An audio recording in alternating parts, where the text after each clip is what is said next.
এক ব্যক্তি প্রচুর ইবাদত করত, আল্লাহ পাক তার ইবাদত করার জন্যে পাহাড়ের চূড়ায় একটা সুন্দর ব্যবস্থাও করে দিয়েছিলেন। সেখানে ডালিম গাছ হতো, ঝর্ণা আসতো, খাবারের কোনো অভাব নাই।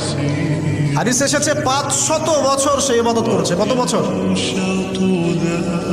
কিয়ামতের মাঠে এই ব্যক্তির অবস্থা এমন হবে, তাকে জান্নাতে প্রবেশ করানোর জন্য নিয়ে যেতে বলা হবে যাও আমার রহমতে জান্নাতে চলে যাও। আল্লাহ পাক তাকে এই কথাটা বলবেন, কিন্তু এই ব্যক্তি বলবে আমার আমলের কারণে আল্লাহ পাক বলবেন আমার রহমতে জান্নাতে চলে যাও। ব্যক্তি বলবে আমার আমলের কারণে।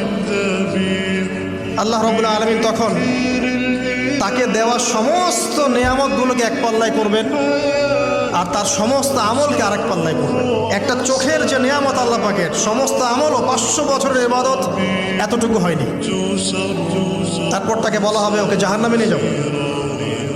এবার জাহান্নামে যাওয়ার সময় সে বলবে আল্লাহ তোমার রহমতে আমাকে মাফ করে দাও। তখন আল্লাহ পাক তাকে আবার ডেকে নিয়ে আসবে, বলবেন যে তোমাকে যে আমি ইবাদত করার জায়গা করে দিয়েছিলাম, এটা কি তুমি নিজে করেছো না আমি করেছি?